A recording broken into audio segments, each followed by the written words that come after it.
തിരിച്ചു പോന്ന് ഞാൻ ഗാത്രിക എടുത്ത് ഉത്തരവാദിത്തത്തില് അവിടെ എത്തിയപ്പോഴേക്കും പ്രകൃതമൊക്കെ മാറിയിട്ട് അവിടെ അവിടെ ഓടുന്നൊക്കെ ചില ആളുകള് അവിടെ ഭൂമിയിലേക്ക് ഞാൻ ഇറങ്ങി വരാൻ തുടങ്ങി.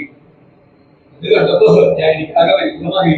വളരെ കാര്യായി ഇവിടെ നമ്മുടെ പ്രയോഗമൊക്കെ റോഡിലുള്ള ചില ആളുകളൊക്കെ അറിഞ്ഞു പോകുന്ന അവിടെ ഇവിടുന്നൊക്കെ ഇറങ്ങി വരുന്ന ആളുകളുണ്ട്. ഓരോരുത്തരായിട്ട് കാര്യായി തോന്നുന്നത്.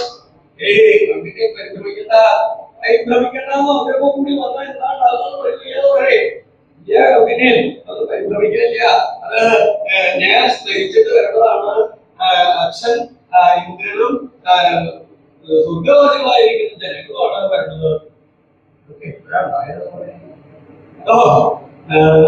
ഞാൻ ഇവിടെ വരണ സമയത്ത് ഈ ഉദരകാലത്ത് വരണ സമയത്ത് ഇവിടെ തത്വഭക്തി സുഭദ്ര അവിടെ അവള് എന്താ ഉണ്ടായതെന്ന് വെച്ച് കഴിഞ്ഞാൽ അവളുടെ മനസ്സിൽ ഒരേ സമയം 3 പുരുഷന്മാരെ കയറി കൂടി.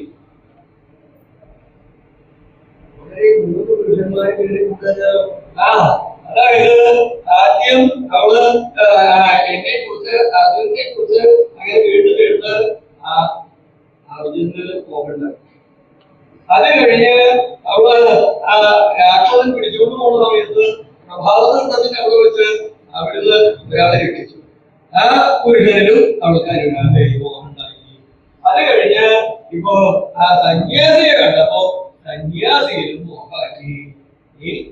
അതുകൊണ്ട് അവളെന്താ നിലകളായിരിക്കുന്ന ആ സ്ത്രീകൾക്കാണ് ഇങ്ങനെ ഉണ്ടാവുക.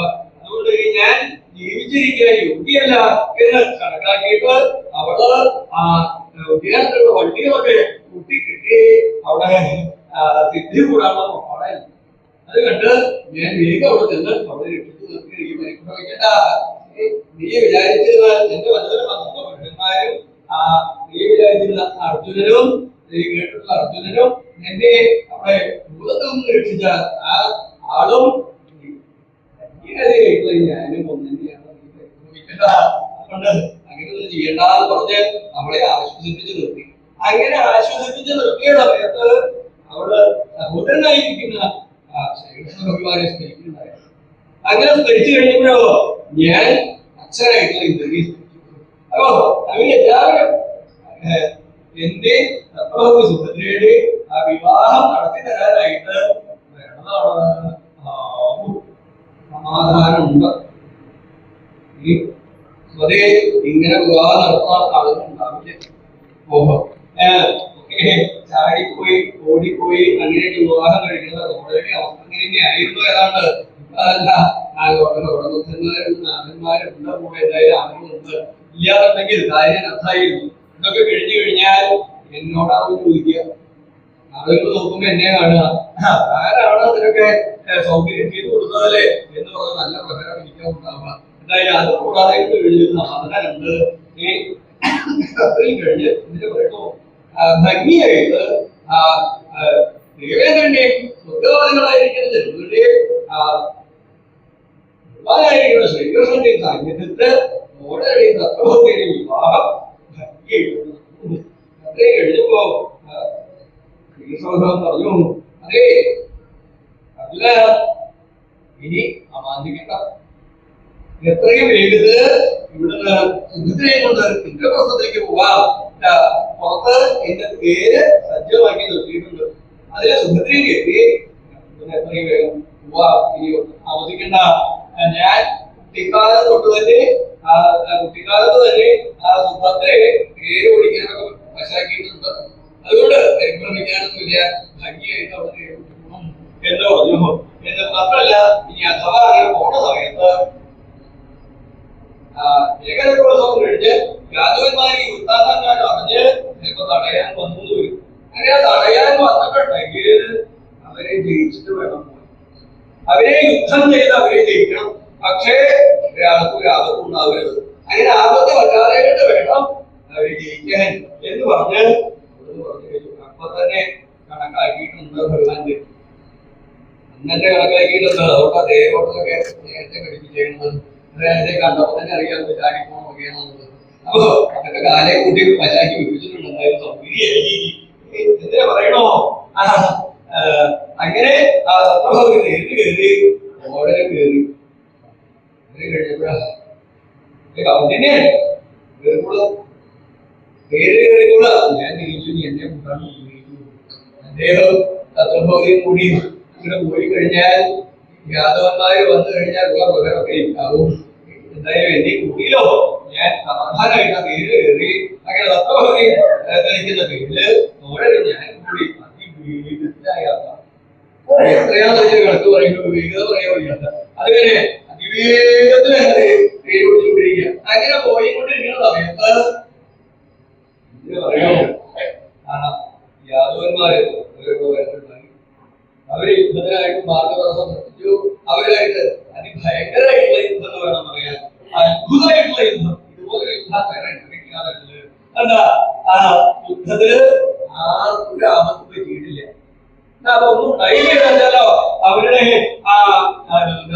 അവരടിച്ചിട്ടുള്ള തലപ്പാവുകള് പണച്ചട്ടകള് ആയുധങ്ങള് ഇങ്ങനെ തുടങ്ങിയിട്ടുള്ളതൊക്കെ നിർമ്മിച്ച് അതൊക്കെ കീഴിൽ കൊടുത്തതല്ല. അതുകൊണ്ട് ഒരാൾക്കും മറ്റേ ആപത്തുകൾ സംഭവിക്കാതെ ഉണ്ടായിരുന്നു ആ യുദ്ധം കഴിഞ്ഞിട്ട് ഈ വൈദ്യുതിയൊന്നുമില്ല. ഇതൊക്കെ ആപത്ത് കൂടാതെ ആ ഇന്ദ്രപ്രസ്ഥത്തിൽ എത്തിപ്പെടാം എന്ന് അങ്ങനെ വിചാരിച്ചിരിക്കുമ്പോഴാണ് ഈ വൃത്താന്തം പറഞ്ഞിട്ട് അദ്ദേഹം കോപിച്ച് അവിടുന്ന് ആയുധവാണിയായിട്ട് അത് കണ്ടു കഴിഞ്ഞപ്പോ ഓടനെ പറഞ്ഞു ഇദ്ദേഹം ശത്രുപക്ഷപാതിയാണ്, ദുര്യോധനപക്ഷപാതിയാണ്. ഇദ്ദേഹത്തിന്റെ കഥ ഞാനിപ്പോ അവിടെ വിളിക്കും എന്ന് പറഞ്ഞ് വില്ല് കളിക്കാനായി എടുക്കാനായിട്ട് ഭാവിച്ച സമയത്ത് സത്രഭാവി പറഞ്ഞു അങ്ങനെ ചെയ്യരുതാണ്.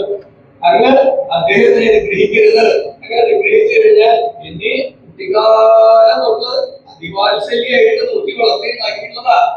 അദ്ദേഹത്തിന് ഒരബദ്ധം പറ്റിയാൽ ആ സഹോദരനെ നിഗ്രഹിക്കാൻ ഇടവരുത്തിയോട് എന്നൊരു ചിന്ത ഉണ്ടാവും. ഒരു ദുഷ്പേര് അങ്ങനെ ഇടവരുത്തരുതേ, ഒരു മഹാഭാവത്തിന് ഇടവരുത്തരുതേ, അങ്ങനെ അത് ചെയ്യരുത്.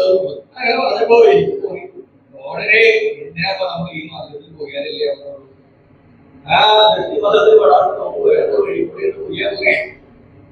അങ്ങനെ തീർച്ചയായും വേറൊരു മാർഗത്തില് ആ പേര് ഓടാതെ പോയി മറക്കാതെ വേണം പറയാൻ. അത്ര വേഗതയുണ്ട്. മിന്നലേക്ക് വേണം. മിന്നല് പോലെ കിട്ടുന്നത് വാഹനങ്ങളോ ഉണ്ടായിട്ടുള്ളൂ. അതുപോലെ തന്നെ പോവുക എന്തിനാ പറയണു. ഒരു വിധത്തില് ഇന്ദ്രപ്രസ്ഥത്തിന്റെ സമീപത്ത് അവിടെയുള്ള ധ്യാനത്ത് ഇവിടെ എത്തിയേണ്ടത് നിന്ന് കഴിഞ്ഞപ്പോ ഇറങ്ങി കഴിഞ്ഞപ്പോ ആലോചിച്ചത് ഇനിയിപ്പോ ഇന്ദ്രപ്രസ്ഥത്തിലേക്ക് പ്രവേശിക്കാനുള്ള ആ മുഹൂർത്തം കണക്കാക്കിക്കൊണ്ട് അത് പ്രതീക്ഷിച്ചുകൊണ്ടാണ് നിൽക്കുക. അപ്പോഴാണ് ഇങ്ങനെ കൊണ്ടു ചെന്നാൽ ഇന്ദ്രപ്രസ്ഥത്തിലേക്ക് ഇങ്ങനെ കൊണ്ടുപോയാൽ നീരെയാണ്. അങ്ങനെ കൊണ്ടുചെന്നാൽ സത്രഭാവി പാഞ്ചാലി ആ പാഞ്ചാലി കണ്ടു കഴിഞ്ഞാൽ എന്താ ഉണ്ടാകുക എന്ന് പറയാൻ പറ്റില്ല. കൂടി ചെന്നാൽ തെളിയും കൊള്ളാവുകയും ആളെ കൂട്ടിയിട്ട് അങ്ങനെ ചെന്നാൽ എന്താ ഉണ്ടാവുക എന്ന് പറയാൻ വയ്യ. അപ്പോ എങ്ങനെയാ പ്രതികരണം ഉണ്ടാവുക തിരിയിക്കാൻ ഇപ്പൊ പറ്റില്ല. അപ്പോ ഒരു കാര്യമുണ്ട്, സാവകാശം കാര്യങ്ങളൊക്കെ പറഞ്ഞ് മനസ്സിലാക്കി സമാധാനിപ്പിച്ചതിന് ശേഷം